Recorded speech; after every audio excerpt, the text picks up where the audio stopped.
Hi, Dave and Shan. My name is Brian Hanelt. I have been in the Objective Personality class for a year and a half now, and I'm excited to finally present this video to you guys. I'd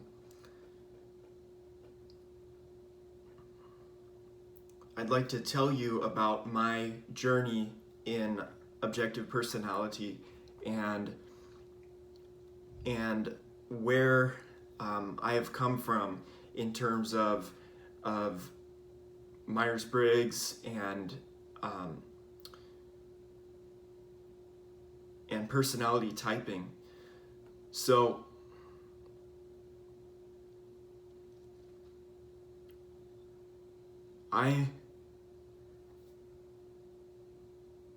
when I went to high school, I had trouble making friends.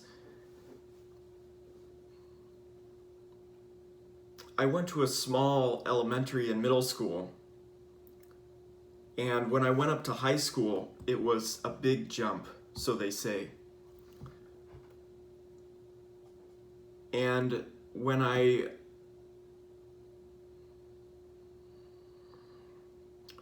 went up into high school, I had trouble connecting with anyone. It was like I didn't have any natural thing in common with nearly anyone I met, and I was trying to do my best to connect and try to join some community, find some community. Everywhere I went,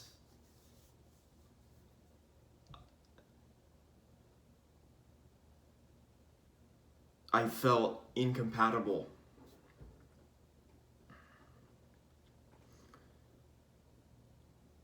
That is until I switched schools. I went to a new school. I decided that being at this large school, it was called Nevada Union High School in Grass Valley, California.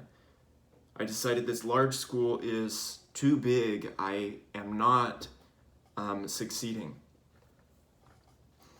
And so I switched to a small school which was right next door. This school was known for having only just started 10 years ago, and they have a bunch of really smart kids, you know. The school allowed you to enroll in simultaneously in high school and in college. And so I decided I would give it a shot, and I was about 15 or 16 at the time, and so I said, "Mom, can you call the counselor?" And she did, and she got in contact with the counselor. And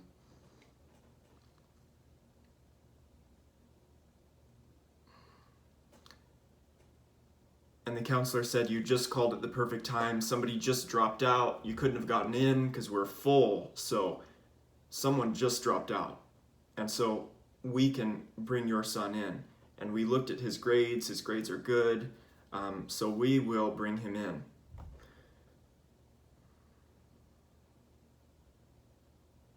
And they did. And as soon as I got there, I noticed so much was different. I immediately could connect. I immediately had some compatibility with other people. It was actually really confusing, because why would such a big shift happen to me? I noticed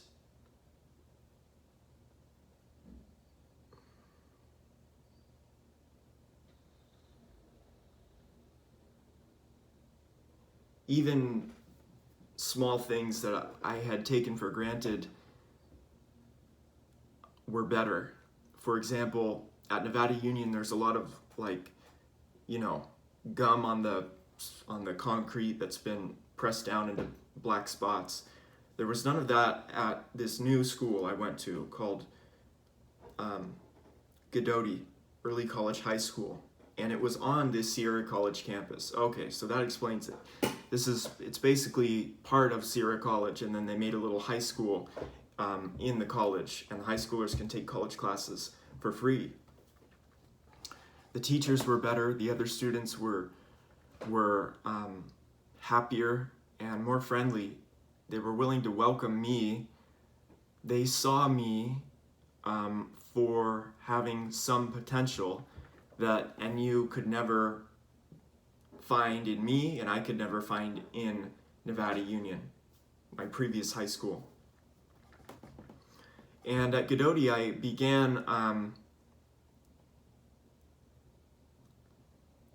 I began doing all of these opportunities, and one of them was a teacher's aide. I would help. This was my junior year now, so I've been there a semester or two, and I decided to be a teacher's aide, so I will help teach classes for my teacher, Janet Mason, Mrs. Mason, and I would help her where I get to create a little lesson and give that lesson to freshmen while I'm a junior or a senior. And we had one unit on the Myers-Briggs, and I had taken the Myers-Briggs at Nevada Union. I had taken it twice, once my freshman year and once my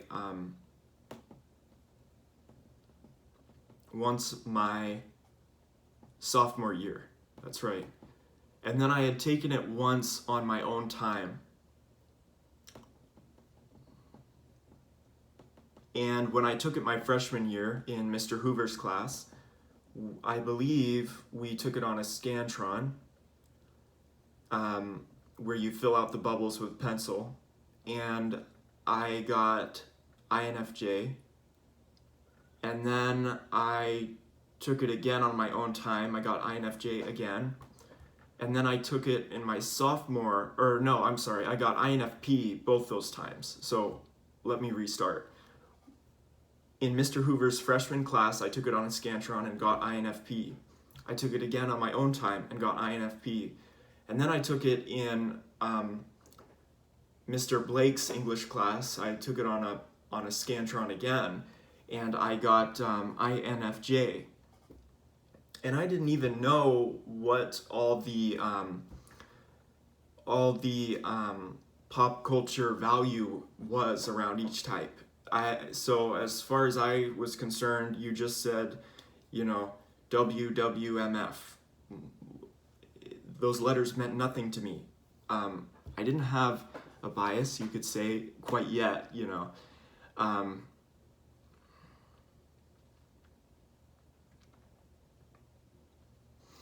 And I started learning about it just a little bit, and I dove into it, and I thought it was cool. And I taught the freshmen a class on the Myers-Briggs, but I had no idea what I was talking about, but I still taught the class, and it was really fun. Everybody took the test, and we got to hear all of their results, and I didn't really know what they meant at the time. I distinctly remember that when taking this test, and I think I took it again at Godoti before the freshmen took it, and I think I got INFP again, but by then I knew how the test worked. But I didn't know what perceiving or judging meant, and I didn't get intuition or sensory. I didn't actually know what those were. I only understood thinking and feeling, introversion and extroversion. The other ones I was just kind of like, I guess perceiving your room is messy and judging your room is clean or something, and then every time I learned about intuition versus sensory, it made no sense. I didn't understand why are those opposites? That's like saying, a bicycle is the opposite of a fence or something. I didn't understand why are they opposite.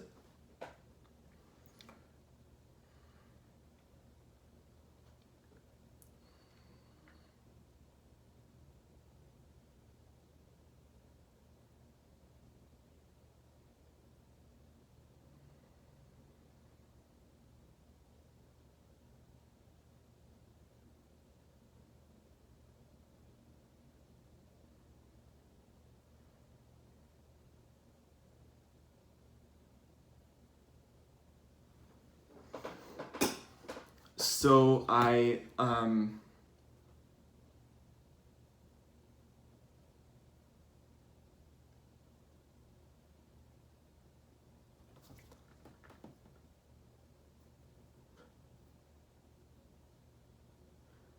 So then later, I found myself in much the same position in college. I was doing computer science at Chico State, where I'm sitting right now in my apartment at Chico State.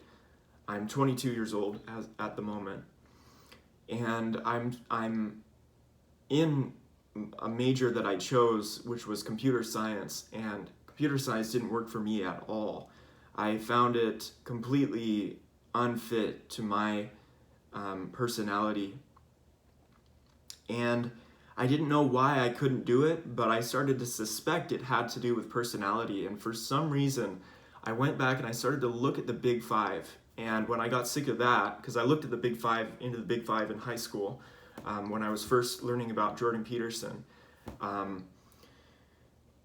decided the Big Five wasn't helping. So I thought, you know what? What if I just go take a glance back at that Myers-Briggs stuff, which always was so exciting. For some reason, I found it always so much more appealing, and like if it was true, it would be better. It would be a better set of tools. And people really did resonate with it. You know what's funny though is I never thought that I could tell someone else's type by watching their behavior. I always assumed that, well, your type is this thing that no one else can see. And maybe you guys can naturally see type because you have TE. You see the spectrum of other people's behavior and cognition, whereas I don't want to give anything away, but I don't think I have TE.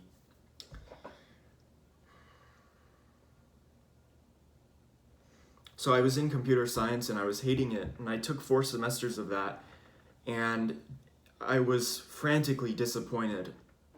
I knew that whatever I chose, I knew that I was going to stop doing that, which I did for 2 years.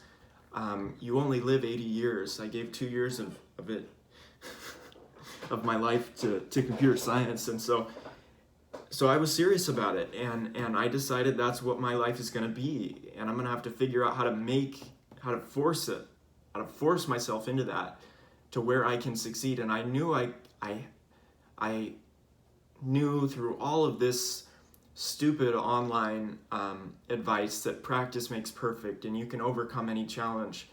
I discovered that advice is fallible. I prefer to say wrong. That advice was completely wrong. No, you can't overcome anything. No, if you're a Navy SEAL, you can't be so disciplined that you turn yourself into Einstein. Okay?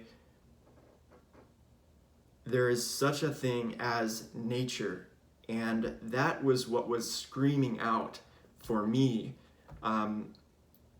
as I was being slowly downregulated into a state of suffering that was a result of my correspondence with computer science, which is something I am not. And so I discovered nature and to myself. And so for me, now I've discovered that so much of the world of science, which is still undecided about the prominence of nature or nurture, I discovered that I now am an advocate for nature. And then I immediately found you. I remember I first found a couple other YouTube channels, and I saw a chart of all the types and their function stacks. And that was huge when I saw the function stacks. And when I saw the function stacks, I decided, you know what, I don't think I am an INFP.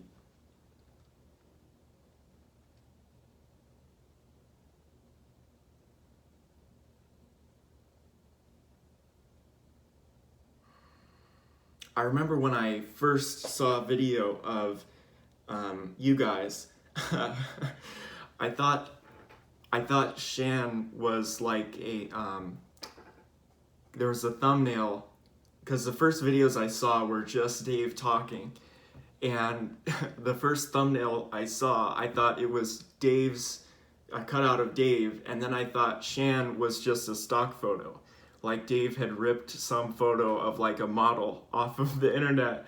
And I thought, that was my first impression, was I thought Shan was just like a stock photo that Dave had stolen. And then I watched the video, I was like, oh wow. Yeah, no offense, Dave. But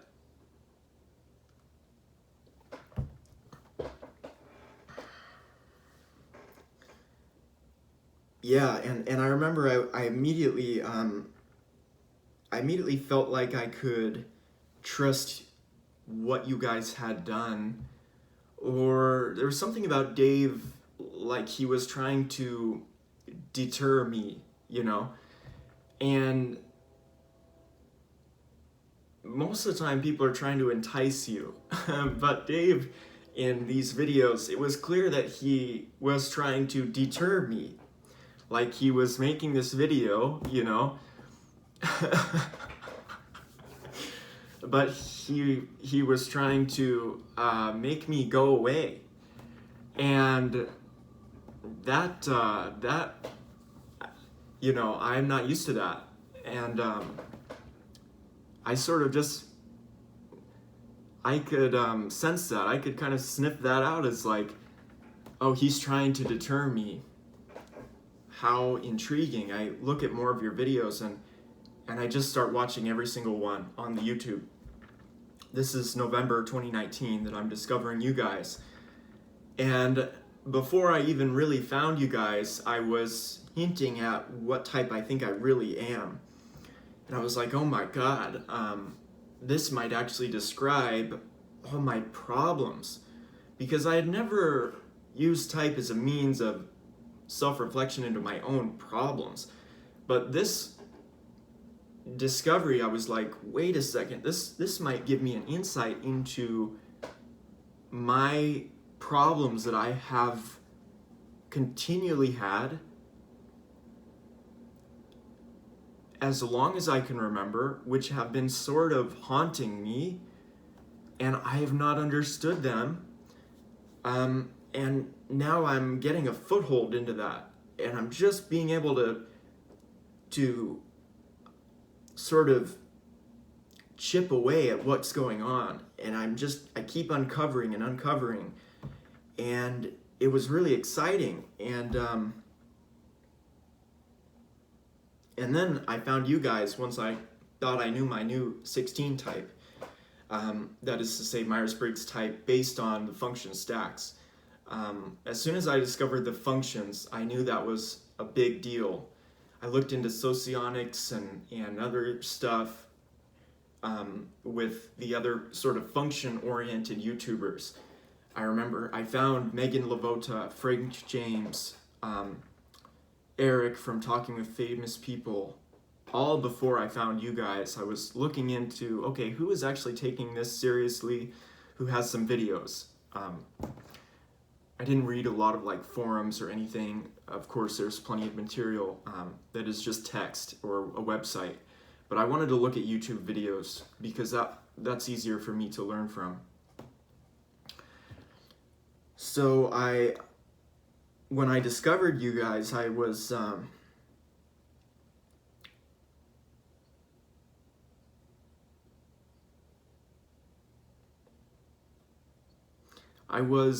initially I was just I was infatuated with the idea that this is real and this is going to explain me better than the Big Five could or Myers-Briggs could. And that to me was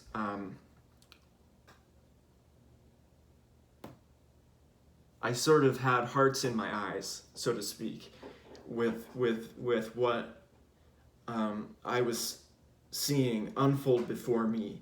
And you guys, video after video, I saw you guys are seeing people look alike. And you guys are seeing people talk alike. And you're typing people really slowly. And your process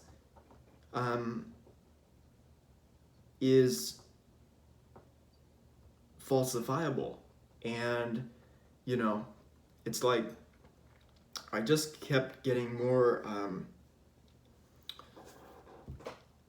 and you're also kind of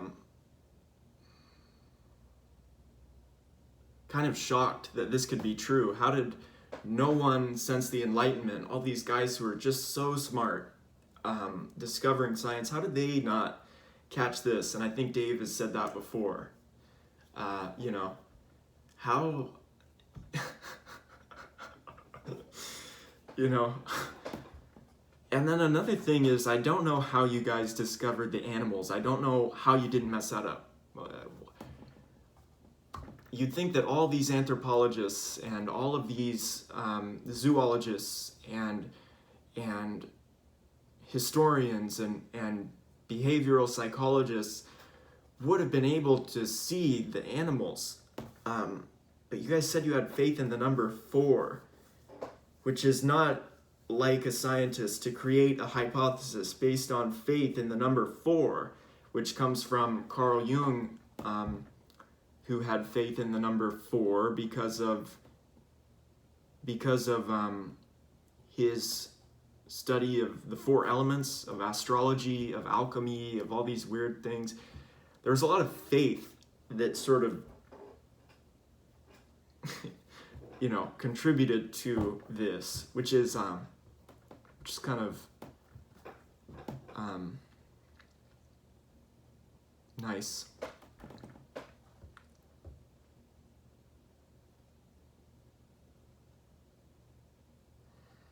I remember when I thought I discovered my 4th function, that was huge. And whatever you guys say my type is, I will defer to you for a while. But I've been in the class for a year and a half, and I've been studying objective personality for 2 years, since November of 2019, a little less than 2 years.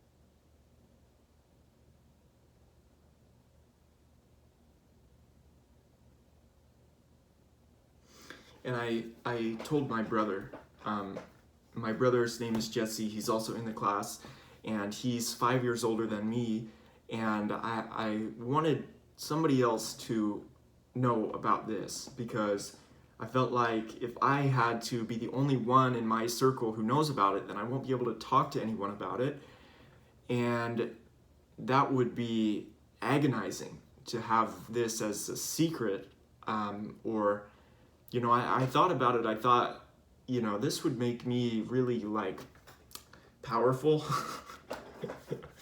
you know, but I thought, no, I want to share it, and I want to have someone I can correspond with, so I told my older brother about it, and he had dabbled with the Myers-Briggs just like every other high schooler in his English classes, and then he had looked into it a little bit more later, and we started talking about what types we think we were according to your system. I remember what was huge for us. We were extremely confused. What the hell is DI, DE, OI, or OE?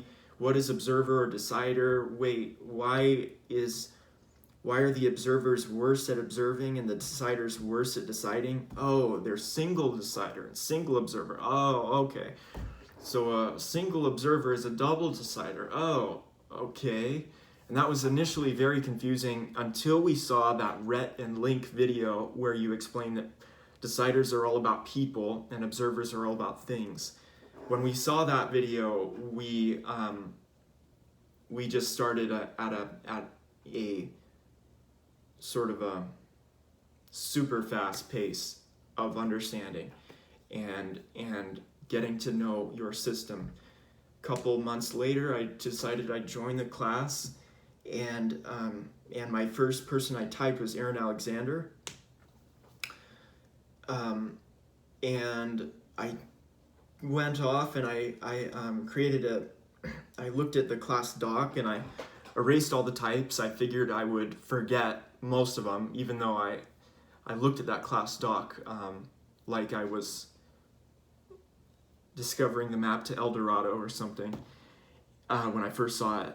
But I decided, wait, this could be a tool for me to type. There's 100 people. Okay, I'm not going to remember all of these. So if I erase the types, and then I transferred all the names into a written list and created links to the classes so that I could blindly start typing and testing. And I typed about 10 people over a course of about 10 days, trying to type and get things close. And I remember I got like all of them completely wrong. And then, you know, I felt like this veteran, and I'm like, man, this is so hard. And I remember introducing Jesse, and I'm like, Jesse, you gotta get in the class, because the class, we're actually typing a person and we're comparing with Dave and Shannon as to what type we got every week. And the first person we type is Aubrey Plaza, and we got her functions and animals exactly right on Jesse's first week. And Jesse just turns to me, he's like, that wasn't that hard. And I'm just like, you have no idea.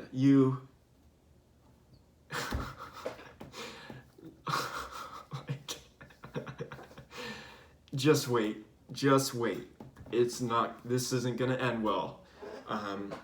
You will pay for this. You know, is kind of how I felt. But that was really fun as we got it exactly right. Of course, over the next 20, 30, 40 types, we got maybe 5 we got right. I think we got Michael Cremo correct.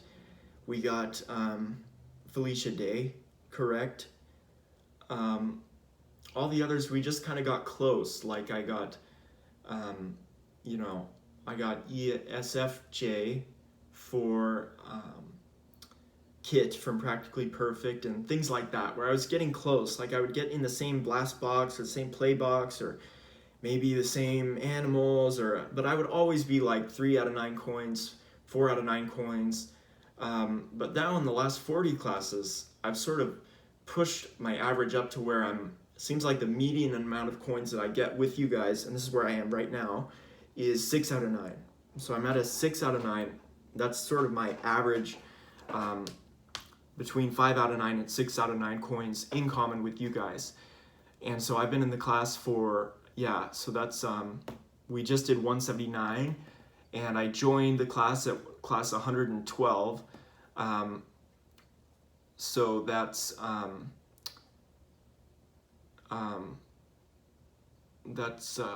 what is that? That's 8 makes 20 plus 59, 8 plus 59 is 67. So I've been in the class for 67. 67 is my math right. And I've learned so much, and I'm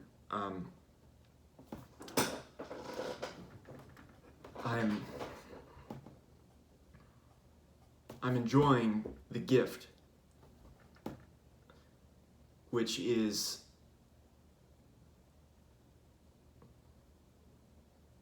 your labor and what you've done.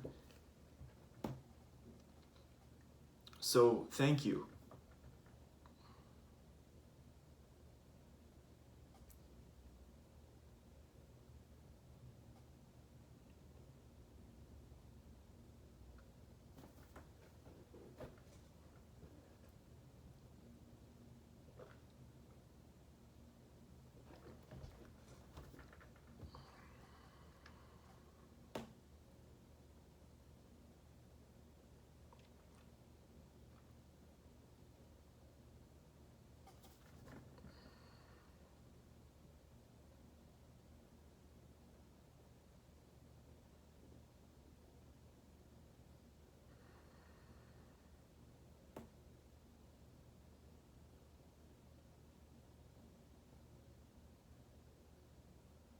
I have the video questions right here, but I'm sort of deciding which one I should go into.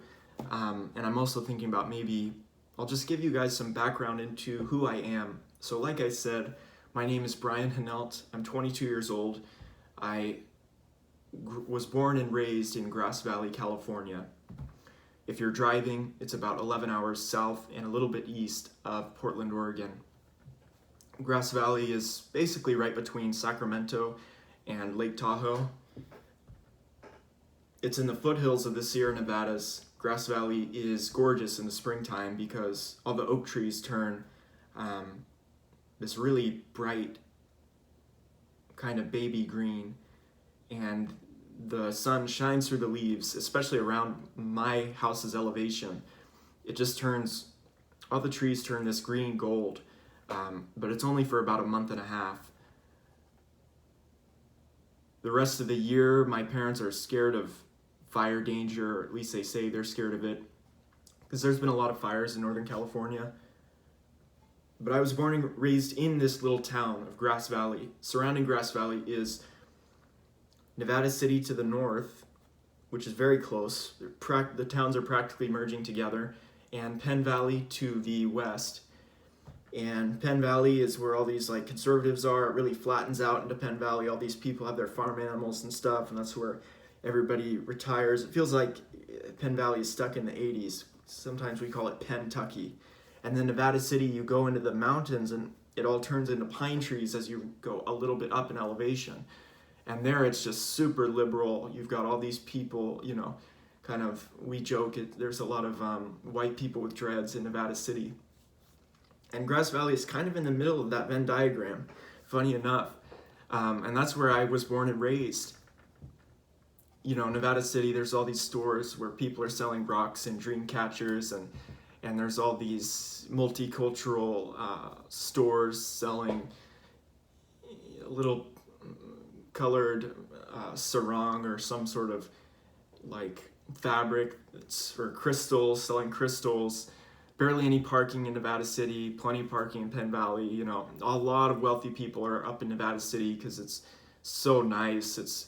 But it's a lot more hills, and throughout Nevada City, Grass Valley, and Penn Valley, there's the Yuba River, which has sort of tributaries that go all throughout, and there's access points that are just gorgeous. People come all the way up from the Bay Area to access some of our river spots. So it's a special area where I grew up in, and it really has, it really is sort of, it's haunted with a certain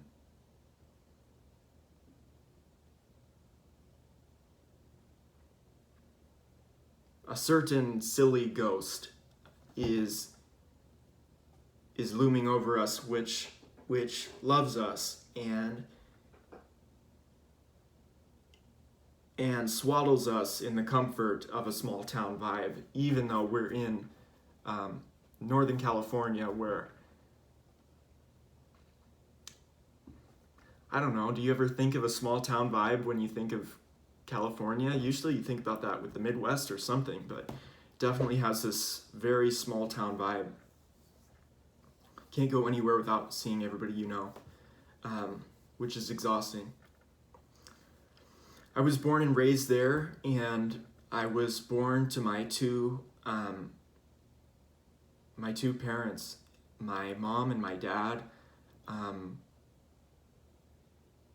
Their names are Ron and Lisa. They met at Cal Poly, San Luis Obispo, in the 80s doing engineering degrees. They both got electrical engineering degrees. My mom being from Sacramento and my dad being from LA, they met at Cal Poly. And in 1990, they kind of moved up to Grass Valley, California. I went to Hume Lake, by the way. Similar to you guys, I'm sort of moving into more of a secular territory, but I went to Hume Lake in high school, and I went in the dining hall. I think, Shan, you said you worked there. Hume Lake was awesome. One thing is, this is a tangent, but even though you can turn towards secularism, I always look back sort of in thanks for the way I was raised. My mom became a Christian when she was 40, and she also and she raised me in the church. My dad, he could never vibe with Christianity. It could never land on him. But my mom became a Christian when she was 40, and she had me when she was 40, which is pretty late. I guess she was technically 39 when I was born. I remember being 4 years old, and when my mom told me she was 44 and I was 4, I thought that was really cool. And so I kind of looked back on my Christian upbringing sort of with a little bit of gratitude, and of course you have a little bit of confusion and blame for what the community does wrong. Of course,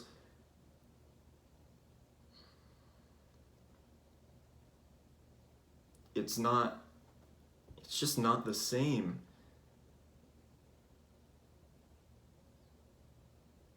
One world and the other.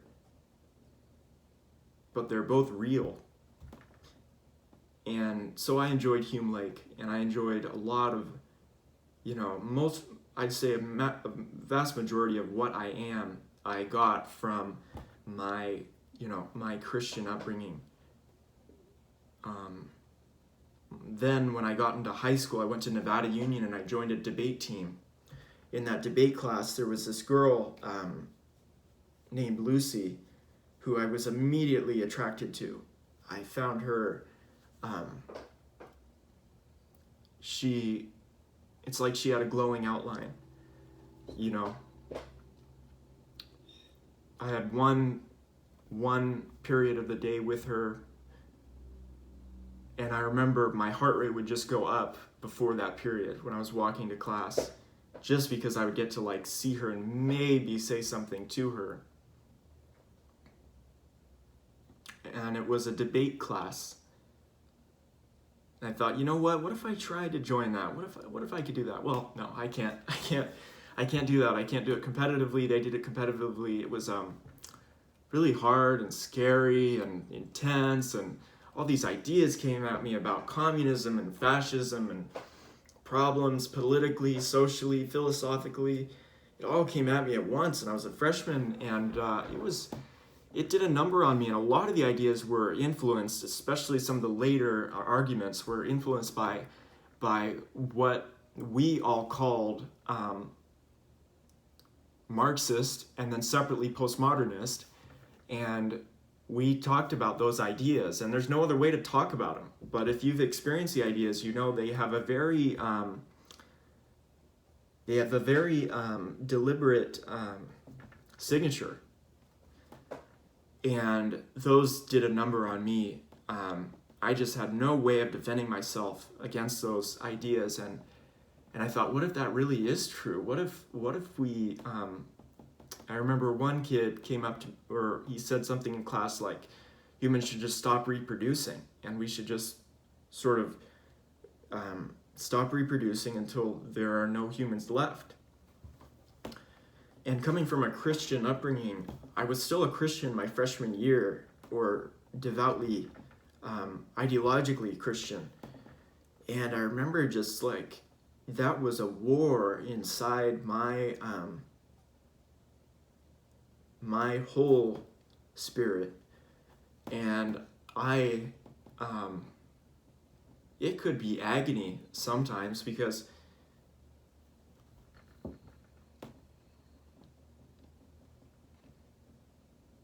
I had no defense, and I didn't know who was telling the truth, and they said it with such force and such conviction, such a masculine punch to, what if they don't stop? What if they keep attacking me with this? Will they win me over? Will I have to join their team? Because if they're right, if that's right, then I must become its slave.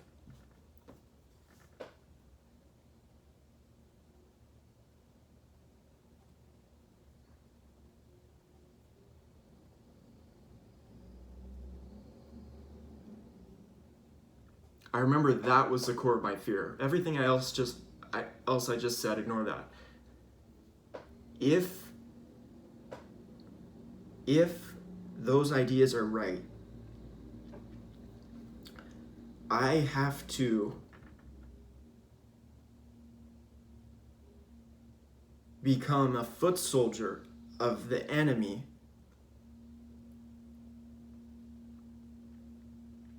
and a disgraced one at that. And so that was, it just made me angry. It made me, that's around the time I found Jordan Peterson. First, I found a guy named Gavin McInnes, who was an ENFP, and he kind of convinced me of a lot of the points that Republicans and conservatives make, and understanding he had this ENFP way of stretching and remodeling things into a light where masculinity made sense again. Because of course in my debate class, everyone was completely mired in the ideology of hyper pro openness,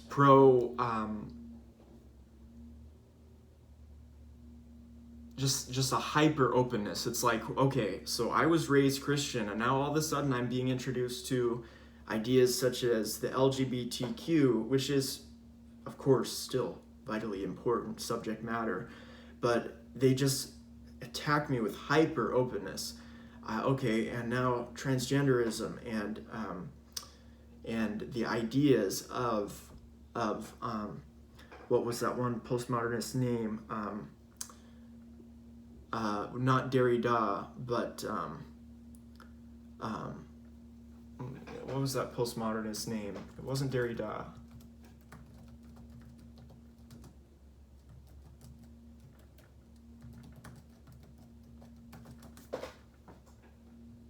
Yeah, Foucault, especially. And a lot of these guys' ideas are just, they're so radically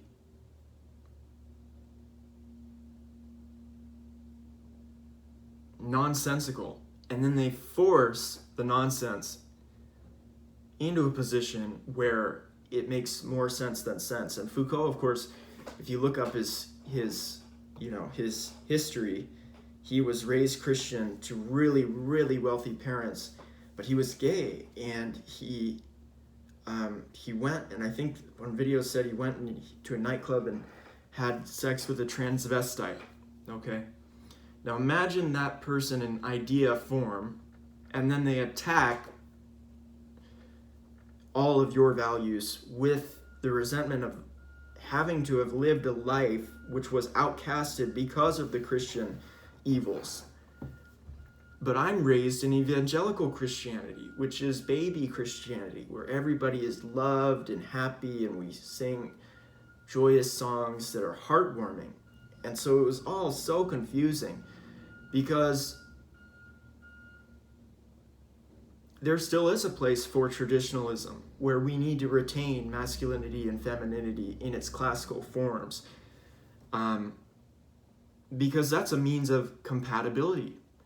It's a means of when two guys walk into a store together and they say, hey, good morning, how's the wife? There are forms of, these are like roads of compatibility, and you can't just annihilate all those at once, even though they need an update for the sake of accommodating LGBT.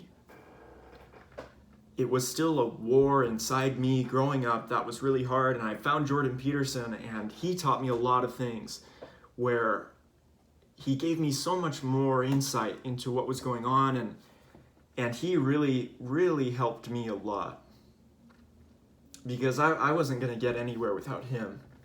And he sort of broke down, okay, how is Western how is what you were raised in good, and how is it bad, and what points do we have to give to the other team, which at that time for me was more liberal, and how can we retain this, what traditional Western values have brought from the ages.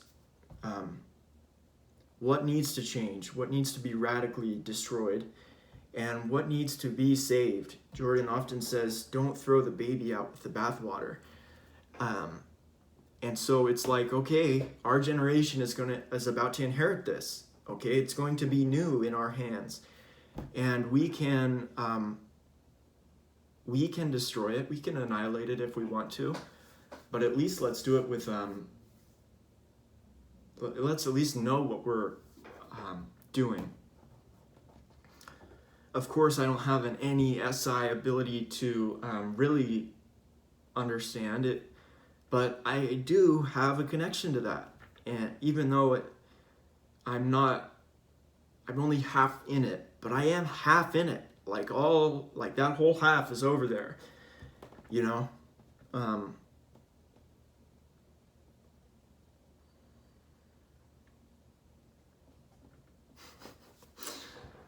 Anyways, I was raised in Grass Valley, California. My parents are both IJs. My brother, I got him into objective personality. That was a massive digression into just a struggle of my teenage years.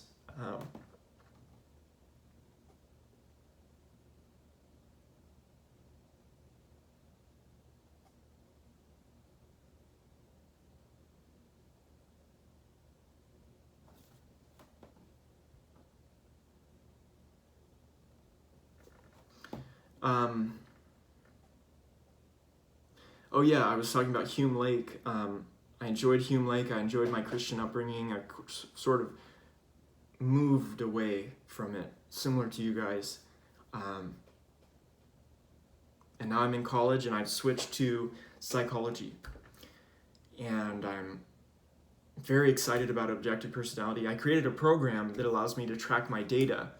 It logs every coin and tells me how many coins I got correct in comparison to you guys, and then it tallies those coins and converts them into a percentage, and all I have to do is enter the type I got and the type you got, and it extracts this data and it overlays colors. I got the color. Jesse initially did this, and I saw he did this Excel spreadsheet.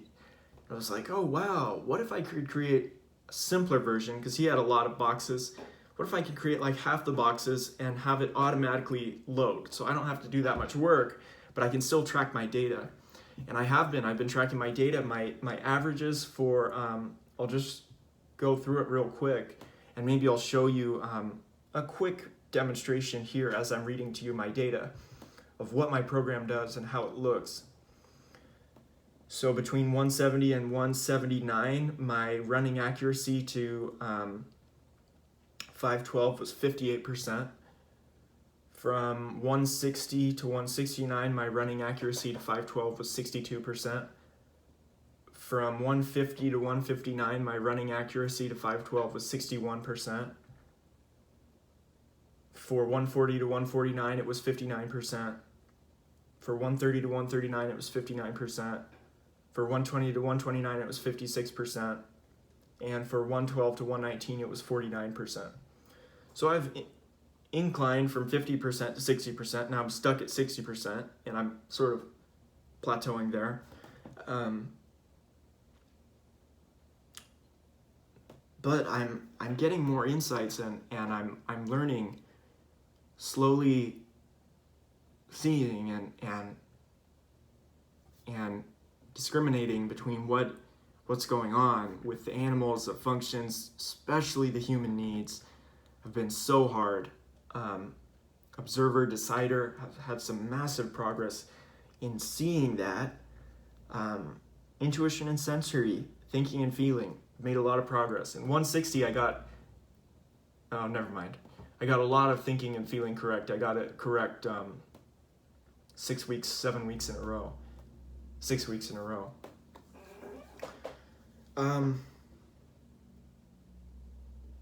But yeah, so I didn't get to your questions, but I think that's okay.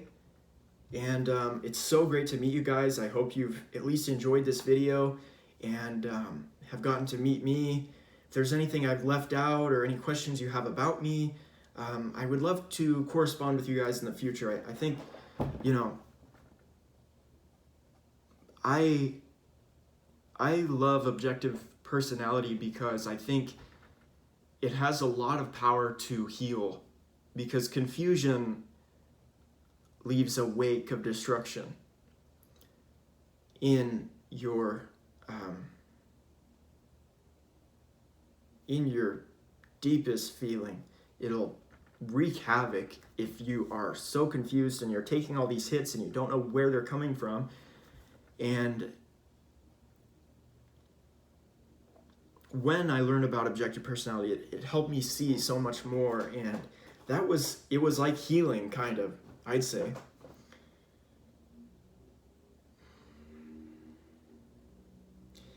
But other than that, I don't want to have to pretend I don't know about this, you know? And so I'd like to see it progress with my help. And if I can help, I would love to. If there is some sort of entity in the future where I can get paid to do this, I want this to feed me. I would love that. I find it fascinating. I find it complete. I find it working. All those things that you guys have painstakingly achieved.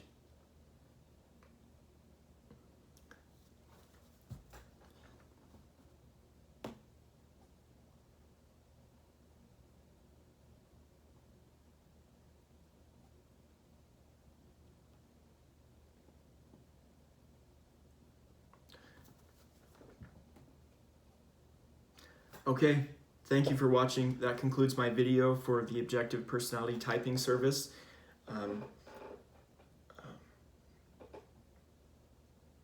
I'll be looking forward to your email with what coins you saw for me. And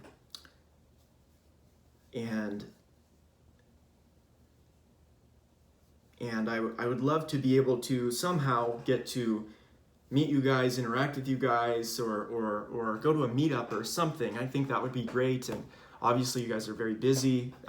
You're two parents who have discovered this. So,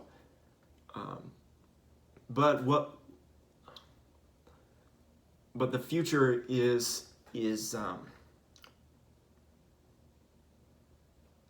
long. And so, a big part of why I made this video is so that you guys could know about me and sort of know who I am.